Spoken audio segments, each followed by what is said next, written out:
و تبلیغ کے ذریعے سے یہی عرض کیا جا رہا ہے کہ اللہ کے راستے میں نکل کر ایسی محنت کی جائے کہ ہمارا تعلق اللہ کی ذات عالی کے ساتھ. اب نماز تو ہم پڑھ رہے ہیں, دعائیں بھی مانگ رہے ہیں, اور بہت کہتے ہوئے ہماری دعائیں نہیں قبول ہو رہی ہے. ہماری خالی دعا سے کیا ہوگا؟ بے شک دوستو, بزرگ اور بھائیوں, خالی دعا سے نہیں ہوتا.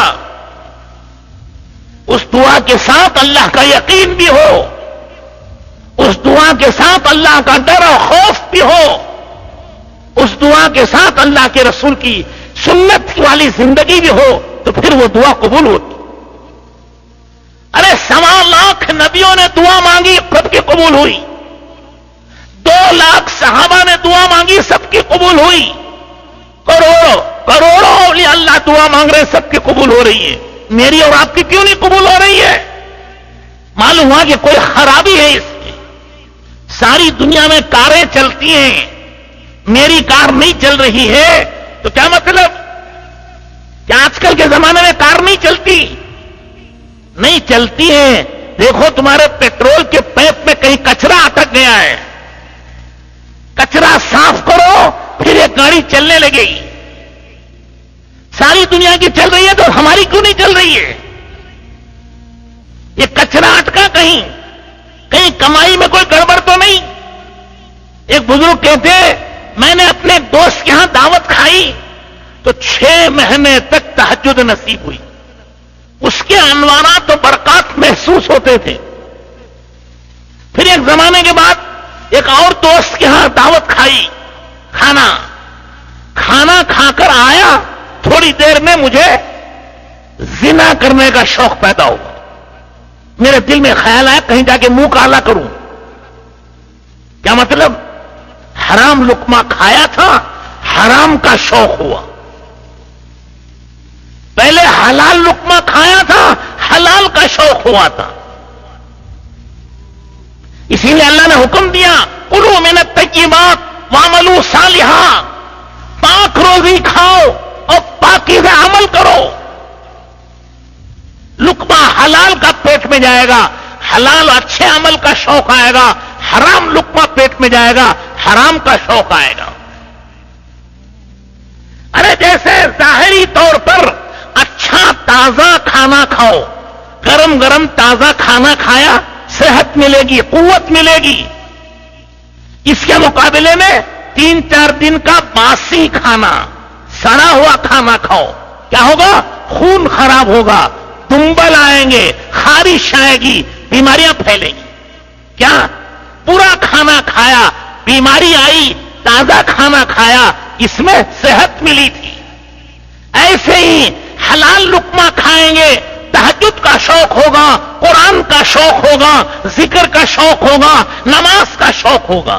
حرام لقمہ کھایا تو چوری کا, بدکاری کا شوق ہوگا. آم کا بیج زمین میں ڈالا ہے تو آم ہوں گے, اور اگر کانٹے کا بیج ڈالا ہے تو کانٹے پیدا ہوں گے. کوئی چیز اس ناپاک کو پاک نہیں کر سکتی. سمجھ میں آ رہی بھائی؟ بہت سے حضرات ماشاء اللہ کمائی میں گڑبڑ ہوتی رہتی ہے, کچھ خیرات کر دیا, کچھ صدقہ کر دیا, اور سمجھتے کہ ہمارا مال پاک ہو گیا اور معاف ہو گیا. نہ یہ معاف ہوتا ہے, نہ یہ پاک ہوتا ہے. جس کی بنیاد ناپاک ہے وہ ناپاک ہے. آپ نے بکری چھانٹ دی, 2 ٹکڑے کر دیے بغیر بسم اللہ کے, ٹھیک ہے بھائی, اب یہ بکری پاک ہے ناپاک ہے؟ ارے بولو یار, ناپاک ہو گئی نا. اب اس کو مکہ مکرمہ بھیجو, 70 قرآن پڑھ کے دم کرو اس پر, زمزم کے پانی سے 70 مرتبہ دھو لو, اور مسجد حرام میں سب سے بڑے امام صاحب اس کو پکا دیں, پاک ہو گیا بھائی. ارے بولو یار, کیوں 70 قرآن پڑھے یار اس پر, اور زمزم کے پانی سے, اللہ اکبر, اتنا مبارک پانی. لوگ علماء کہتے ہیں زمزم کا پانی جنت کے پانی سے بھی مبارک ہے.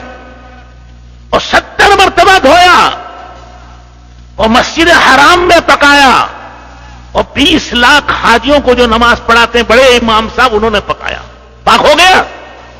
ارے بولو نہیں, کیوں؟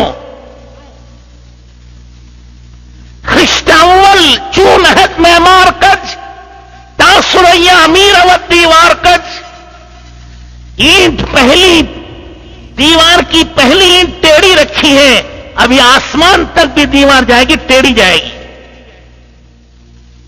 کیونکہ پہلی اینٹ ٹیڑھی ہے، آسمان تک کی دیوار ٹیڑھی جائے گی۔ اب اس کی بنیاد، اس کو چھانٹ دیا، اس بکری کو ناپاک ہو گیا، اب اس دنیا کی کوئی طاقت پاک نہیں کر سکتی۔